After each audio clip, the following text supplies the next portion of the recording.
Hey, what is up? Ross Cessna from Spiritual Phoenix Studios, bringing you some free daily tarot card reading. But first, we're going to take a deep breath.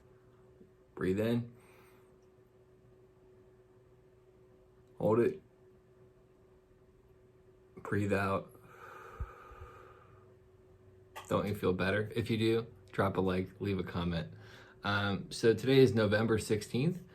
We are going to do Hecates Shamanic spread. And the reason being, tonight is Hecates night, an evening that honors this witch deity, once a great goddess with temples and shrines. Feasts in her honor, sacrificial offerings, and gifts left at a crossroads pay tribute to this deity of magic, witchcraft, and necromancy.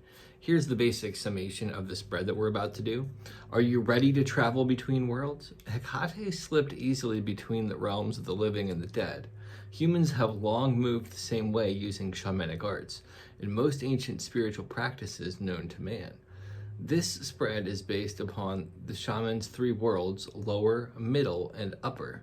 And here's a cool little fun facts before we get going, right? It is considered auspicious if you hear a dog's bark tonight, as Hecate allegedly roams the earth on this night with her pack of hounds. And the hermit and Hecate are both bearers of light. Hecate with her torch and the hermit with his lantern both light the way for those who are prepared to embark on their spiritual path. Nice. All right, let's get into the cards. So in the lower world, the essence of the natural world, we have what do you need to detach from? First, Four of Pentacles comes up. Four of Pentacles is generally about stability and security.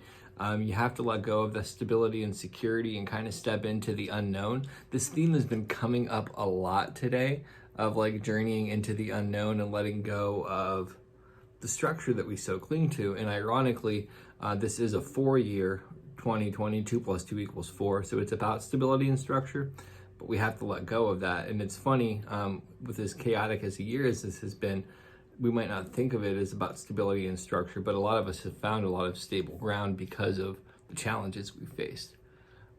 What spirit do you need to connect with? For this one, you have 10 of Stones in reverse. And it's funny because this is about disengagement and ostracism, like stepping back. And again, kind of the theme of 2020 in a big way, but on a larger scale too, this is stepping back from maybe just the general current of everything right now, and becoming increasingly more introverted. Obviously, if you're watching this type of video, you're probably already on that path and you're like, I don't know how much more I can do. Maybe even just a couple of days shows, easy for me to say, social media detox. That might make a big difference for you, right? Next card is, what messages does my power or totem animal have for you? 8 of Swords comes up. 8 of Swords is generally about isolation or imprisonment. And it's saying that you feel this way, but one of the other aspects of 8 of Swords in reverse is actually emancipation, release, like freedom. Here's the thing. 8s are generally about change. Swords are the mind. This is like needing to change your mind about how you're perceiving this situation. For a lot of people, having to be inside more already because of winter can be challenging. And then with the additional complexities of the situation that we're facing now, it can be even more challenging, right? But it all depends upon how you utilize your time during this period that ultimately will have a big difference. And this is just a quick little sidebar, right? There's people that literally go to jail that come out with like educations because of how they utilize their time. If you're in more, relax, but also maybe find some new things that you're passionate about. Just a suggestion, take it or leave it. Now we're moving into the middle world, reality as we know it. What possibility exists that you don't see at this moment? Page of Stone comes up. Page of Stones is about manifestation and new enterprises. This is saying there's new things that you could be doing and new opportunities that are not even in your realm of thought yet, and they'll soon be materializing from actually taking this time to step back and engaging more in your own life, right? Oftentimes we spend a lot of our energy trying to find ways to make ourselves feel connected, when what we really need to do is just stop and connect with ourselves. Next one is, what is the biggest concern in your material world? Seven of Wands comes up. Seven of Wands is about competition and perseverance. Obviously, this year has been largely about us persevering. Sevens are about faith. Wands are about desire and creation, manifestation. So this is about like the ability to create what you want, or move or travel. That's the other big thing, right? Freedom to travel, I think, is the big one, because in this deck it's called clearance.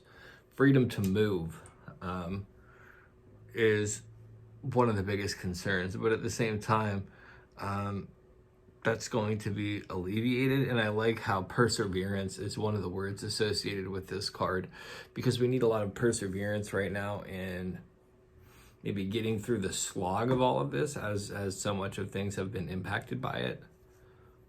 But there's we're ready for a big shift. Okay. Now we are on the upper world, spiritual guidance, wisdom, and true nature. What is the best way to fulfill your destiny? Moon card in reverse. So the moon card is generally about the subconscious or the shadow. When it's in reverse, it's more so about confusion and like risky type behaviors. This is saying you might need to walk on the wild side. And obviously I'm not encouraging anything that would put you in or other people at harm. That's not what I'm implying at all. Sometimes risky is doing that one thing that we don't allow ourselves to indulge in because we've set such ironclad rules. Like sometimes risky is having that extra cookie. Like for real, risky is very variable from each individual, but it doesn't have to be anything too over the line, but that little bit can make a big difference. And that sounds stupid, right? But part of fulfilling our destiny is being happy, and I think that that gets undercut in a lot of spiritual circles. And I think that there's this glorification of, how do I want to put this, self-denial, that creates a lot of problems for us. Anyhow, what is your purpose is the next card, and it is the Three of Wands in reverse. Threes are about communication. Wands are about desire. Your purpose in some capacity, and this is, I think, the universe being fickle, is negligence, careless, and setbacks. Your purpose is kind of to make mistakes and grow and expand from them. Like that's literally everybody's purpose on some level, way, shape, or form. But it's the, how do I want to say this? How we learn from those mistakes that actually makes a difference in our lives. Make more mistakes more often. Take those risky things like eating the extra cookie, make that mistake, and learn the reason why you don't eat the extra cookie again. I don't know, that was a bad example. How do you unite with the divine? And it's cool how this card came up. It's the ancestor in this deck, or the hierophant in traditional tarot. This is about tradition and belief. So how do you unite with the divine? Develop a tradition. And I'm not saying that you have to have formal religion. I sure don't. I have my own spiritual path and my own practice that I do. How do you unite with the divine? You develop a regular way of communicating or interacting with it. And just like anything else, it's all about the relationship that you cultivate, right? When I was involved in 12-step programs, the thing that my sponsor had told me then was, this is all about developing a relationship with a higher power. And I think that developing a relationship with whatever you believe is out there is incredibly important. And it's just like building a relationship like with anybody else, right? The more you communicate and the more freely that you express your ideas, and the more that you listen, the better the experience is going to be.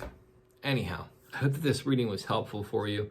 If it was, drop a like, leave a comment, follow me, like, or subscribe, depending upon wherever you're seeing this, because I do daily tarot readings, and they're in this vein of giving you a little bit of information and some fun little tidbits, right? So anyhow, thanks so much. Peace.